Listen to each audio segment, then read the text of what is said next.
Bonjour, je suis Philippe Cariot. En 1972, j'étais le petit dernier, le bézo, le gamin, le seul avocat stagiaire des 8 membres fondateurs du barreau des Hauts-de-Seine.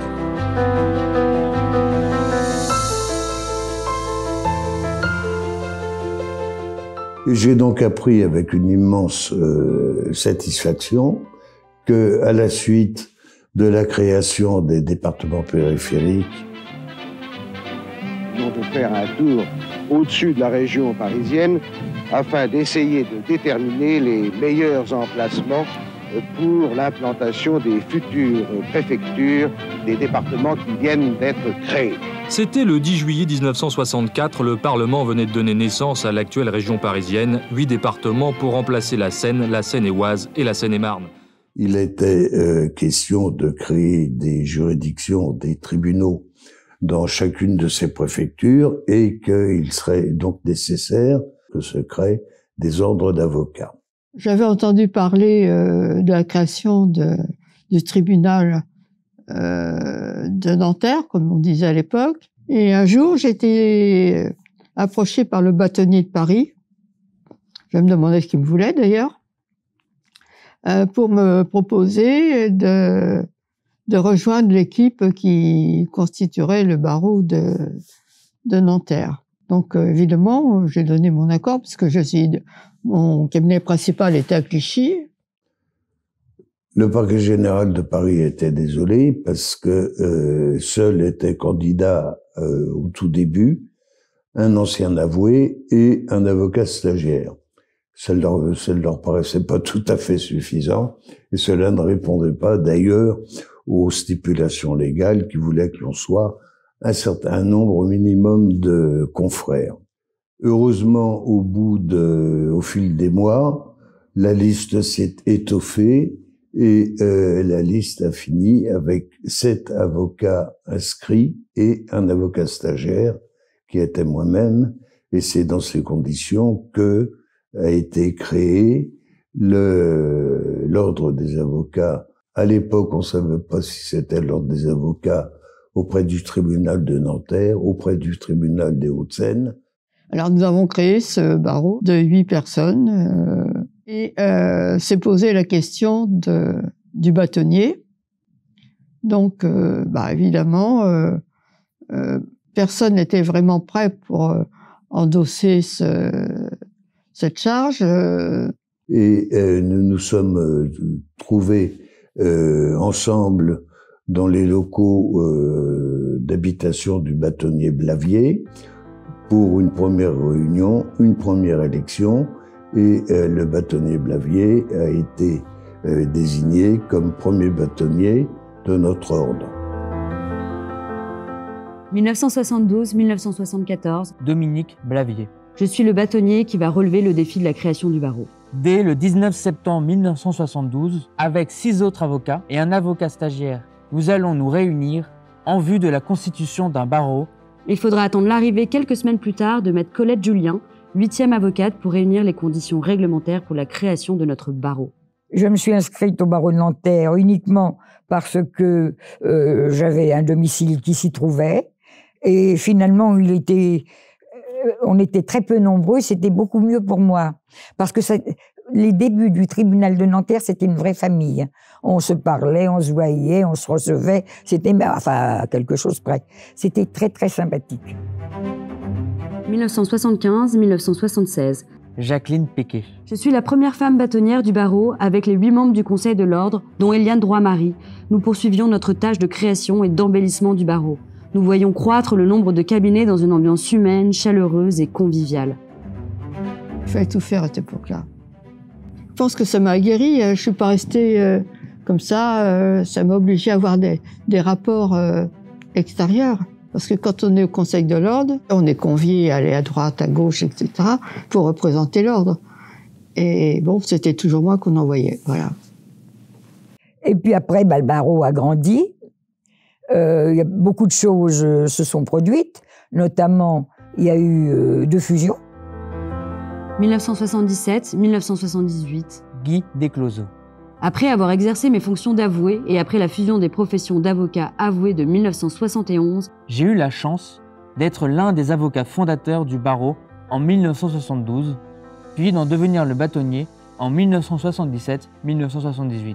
Notre barreau continue d'attirer les confrères compte tenu de la croissance des activités du tribunal et la création du Conseil des prud'hommes de Nanterre en juin 1977.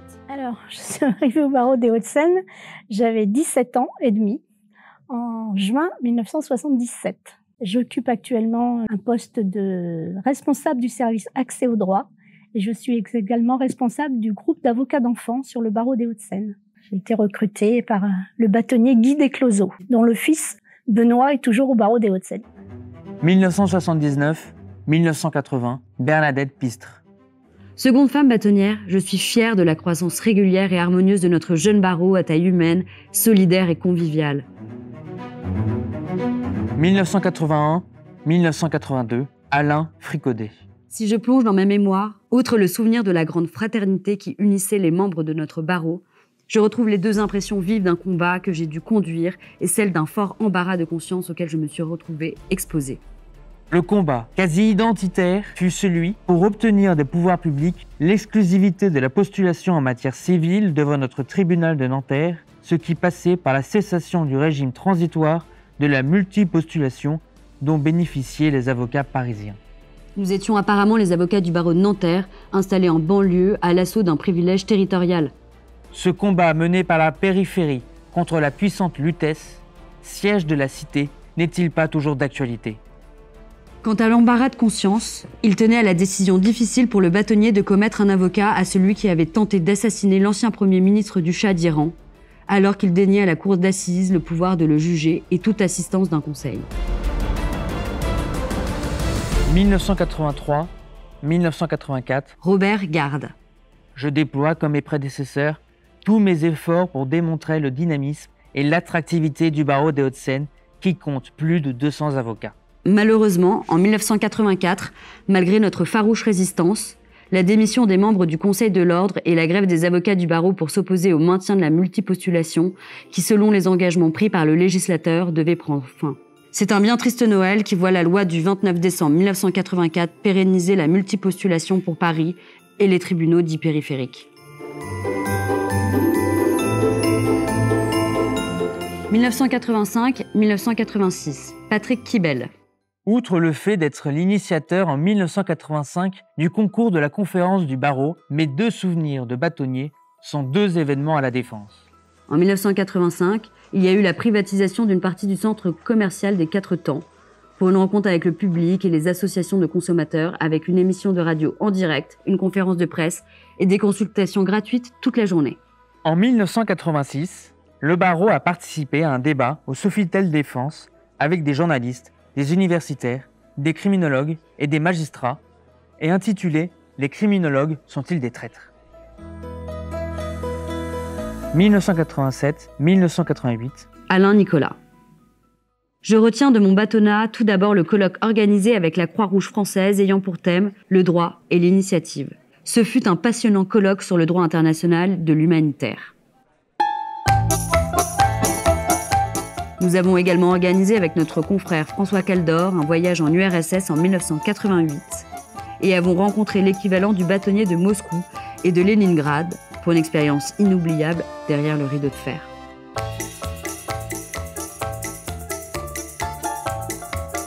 « 1989-1990, Jean-Luc Rivoire. Si le projet de loi présenté par le gouvernement est adopté, les avocats et les conseillers juridiques ne formeront plus qu'une profession. L'événement le plus important de mon bâtonnat est sûrement la préparation-négociation de la loi de fusion des professions d'avocats et de conseils juridiques votée le 31 décembre 1990, dernier jour de mes fonctions. C'est également sous mon bâtonnat que le groupe mineur du barreau a vu le jour. Plus de 30 ans après, la qualité et l'activisme des avocats d'enfants restent forts au sein du barreau des Hauts-de-Seine. Le barreau des Hauts-de-Seine est précurseur en matière de groupes d'avocats d'enfants. On se bat depuis plusieurs années, les groupes d'avocats d'enfants se battent pour que les enfants soient représentés, quel que soit leur âge, sans condition de discernement. 1991-1992, Christophe Ricourt. Pour les deux événements majeurs qui ont marqué mon bâtonnat, je crois pouvoir retenir en premier lieu la mise en œuvre de la fusion des deux professions d'avocat et de conseil juridique qui a occupé très largement mon année de Dauphinat aux côtés du bâtonnier Rivoire et ma première année de bâtonnat. En ce qui concerne le barreau des Hauts-de-Seine, ça a été une expérience pour moi tout à fait inoubliable parce qu'on est parti de positions où on ne se connaissait pas. Il y avait donc un choc culturel qui se présentait puisqu'il y avait environ 2 fois plus de conseils juridiques dans les Hauts-de-Seine que d'avocats. C'était le seul barreau français où les avocats en place devenaient minoritaires par rapport aux nouveaux arrivants qui étaient les conseils juridiques.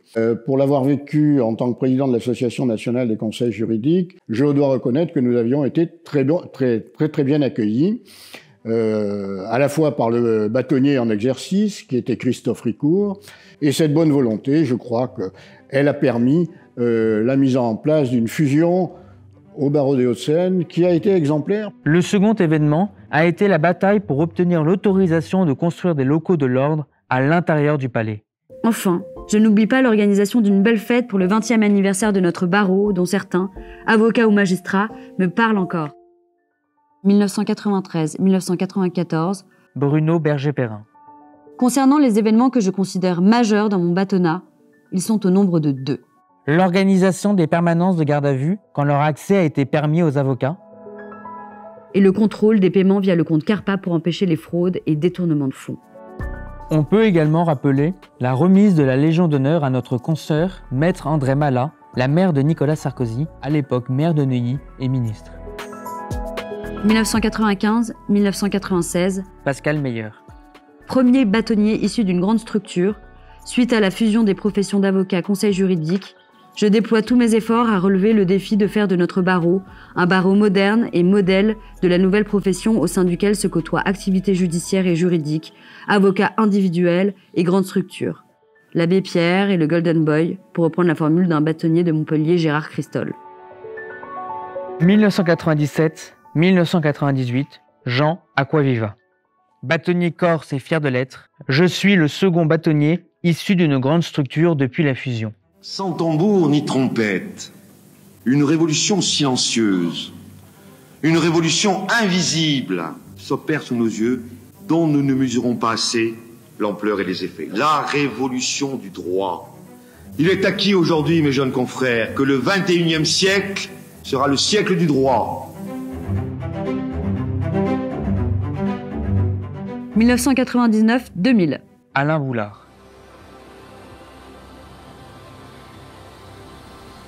J'ai été le bâtonnier de l'an 2000 et j'ai géré la première grande grève de l'aide juridictionnelle pendant 3 mois. J'ai eu la fierté de voir mes 4 secrétaires de la conférence, Isabelle Clanet d'Ilamani, Jean-Philippe Bideguin-Berry, Colin Bernier et Vincent Morel, devenir membres du Conseil de l'Ordre, voire bâtonnier. 2001-2002, François-Xavier Mattéoli.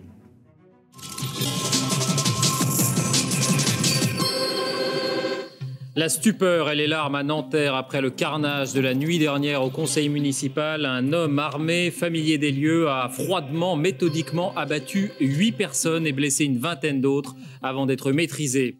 Je me souviens de la tuerie au conseil municipal de Nanterre le 27 mars 2002 et la prise en charge des études supérieures de la fille de Louisa Benakli, notre consoeur assassinée. Au lendemain de la tuerie, ils veulent revoir leurs visages, des visages souvent jeunes. Il y avait Louisa Benakli, une avocate de 41 ans d'origine algérienne, militante des droits de l'homme. Cette adjointe apparentée communiste était chargée de l'enfance, une figure de la vie associative. Louisa était mon amie, elle était mon témoin de mariage, donc ça a été vraiment un moment très, très douloureux pour tout le monde. Et heureusement, il y a eu des moments aussi très, très heureux, très agréables à partager avec le personnel, les avocats.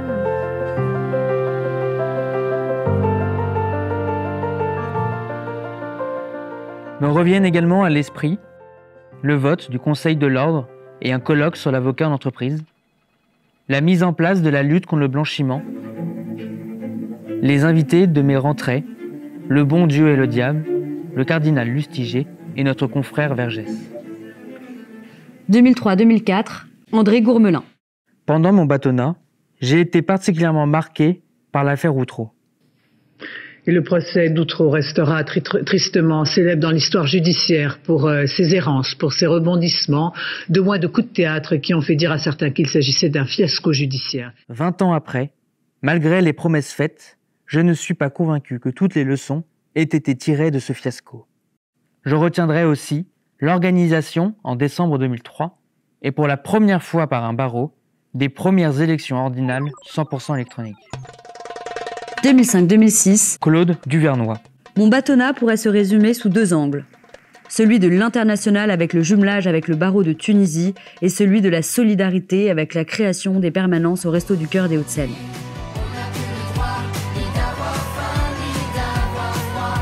2007-2008, Pierre Berger.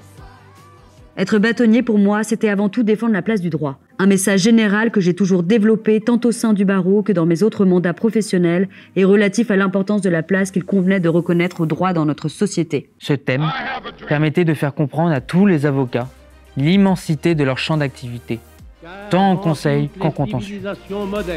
L'homme se trouve aujourd'hui en face du plus grave conflit de son histoire. 2009-2010, Philippe-Henri Dutheil.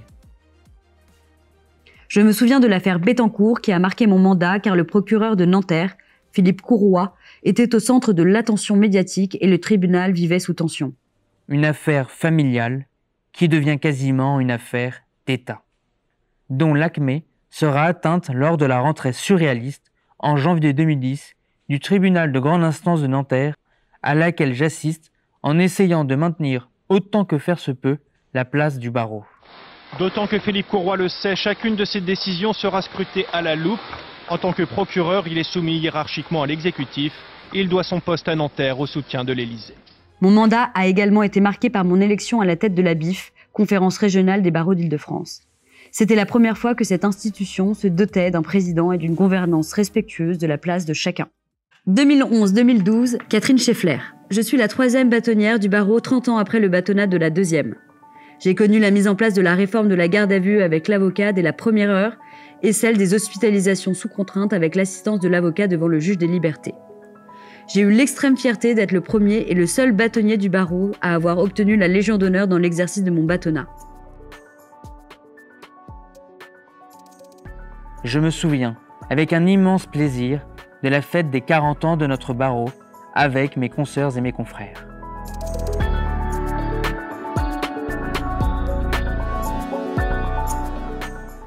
« 2013-2014, Olivier Benoît. Lors de la première année de mon bâtonnat, mon baptême du feu n'est pas venu d'où je l'attendais. Notre barreau s'est trouvé à la pointe du combat de l'aide juridictionnelle des mineurs. Je ne regrette pas d'avoir fait confiance au groupe de défense des mineurs du barreau et à sa présidente, puisque, de grève locale puis nationale en démarche auprès de la chancellerie, et enfin en saisine du Conseil d'État, nous avons gagné sur toute la ligne. Ma 2e année de bâtonnat a été marquée par une atteinte grave aux droits de la défense et au respect dû aux avocats dans l'exercice de leurs fonctions, lorsqu'une de nos consoeurs a été non seulement prise violemment à partie par un officier de police, mais frappée par celui-ci à l'occasion d'un interrogatoire en garde à vue. Le policier violent a été par la suite condamné en justice. 2015-2016, Jacques Taquet. Ce soir, Lydienne est avec nous et j'en suis particulièrement heureux. Je vous demande d'accueillir Lydienne Eyoum. Un souvenir marquant de mon bâtonnat remonte à 2016, lors de la libération de Lydienne Yen Eyoum, avocate camerounaise incarcérée pendant 4 ans dans des conditions particulièrement inhumaines. Sa venue sur scène lors de la rentrée a été un moment on ne peut plus émouvant et a rappelé que les avocats, sentinelles de la liberté, restent des cibles privilégiées des régimes autoritaires. Et être ici ce soir est un rêve que je réalise et une très grande émotion. C'est grâce à vous tous que je suis en vie. C'est grâce à vous tous que toutes ces pressions coordonnées ont permis que je sois libérée. Et pour ça, j'ai cherché des mots. J'ai cherché un mot particulier assez fort pour vous dire merci. Je ne l'en ai pas trouvé, simplement, et toujours le même. Merci, mais qui porte tout ce que je ressens de ce que vous m'avez donné comme amitié, amour, solidarité, confraternité. Vous m'avez sauvé la vie. Merci. Je suis né pour te renaître, pour te nommer liberté. Le fiscaliste que je suis a tenu à rapprocher toutes les composantes de notre barreau. C'est ainsi qu'a été créé le premier colloque du barreau en droit pénal des affaires. Depuis, la tradition perdure avec des formations visant à créer des synergies au sein du barreau. La modernisation du site internet et le lancement de la nouvelle charte graphique du barreau constituent pour moi une grande fierté. 2017-2018. Pierre-Anne Logerie. Je retiendrai le côté pile et le côté face de mon bâtonnat. Ce fut un bâtonnat de combat, avec par exemple la mobilisation contre le projet de loi Justice, ou l'installation de cages de verre dans les salles d'audience pénale. Mais je retiendrai également les moments festifs et confraternels avec la création de la fête de la musique.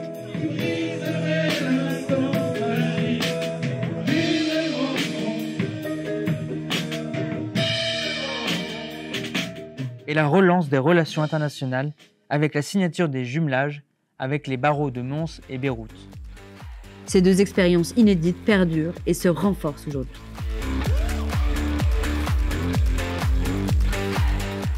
« 2019-2020, Vincent Morel. Mes 2 années de bâtonnat, ce furent des amis.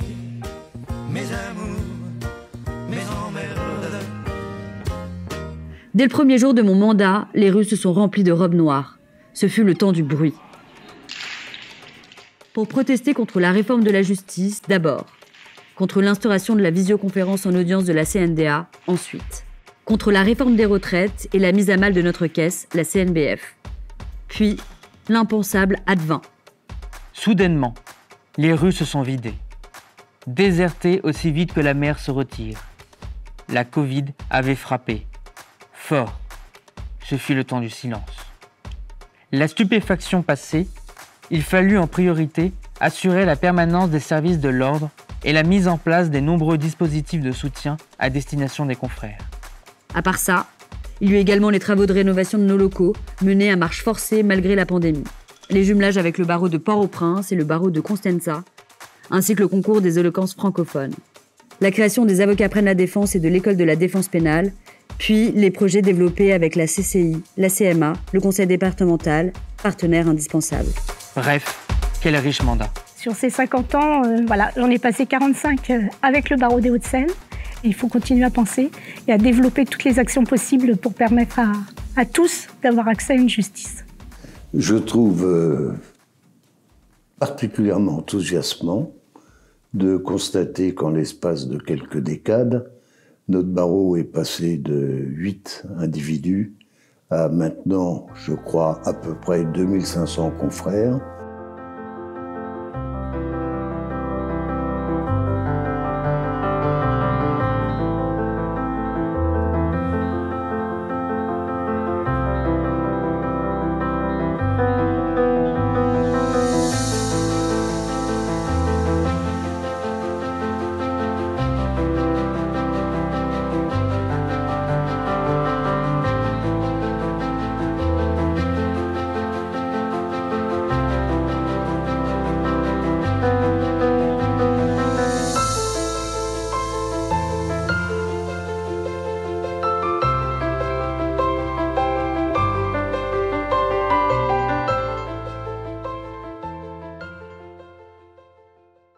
Voilà le défilé de la vie d'un barreau qui fête ses 50 ans.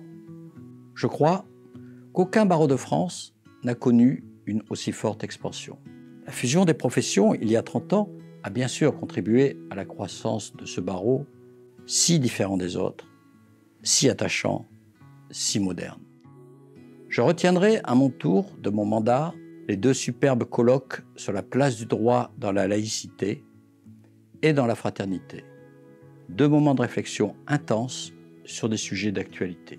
J'ai continué à agir pour le rapprochement des avocats avec les entrepreneurs des Hauts-de-Seine, en créant l'école de la fiscalité, en mettant en place un groupe de 30 avocats dédiés au monde artisanal avec la Chambre des métiers, et en joignant notre manifestation « Les avocats prennent la défense » avec les actions menées par la Chambre de commerce et d'industrie pour les jeunes entrepreneurs. Nous avons été aussi très affectés par le décès de notre confrère Loïs Lemoine, puis par celui de Madame Truchet, magistrate, en pleine audience. Au niveau international, nous avons signé une convention avec l'Arménie où nous avons reçu un accueil dont nous nous souviendrons longtemps. Cap sur les 100 ans. L'objectif que je donne aux futurs bâtonniers est de dépasser les 5000 avocats en allégeant le barreau de Paris. J'ai surtout en mémoire la volonté de ce barreau de se projeter dans l'avenir et d'être un des barreaux, comment dirais-je, un des barreaux les plus dynamiques de la profession. Je suis très contente d'être venue aujourd'hui parmi vous et je vous souhaite un très bon anniversaire. Happy birthday to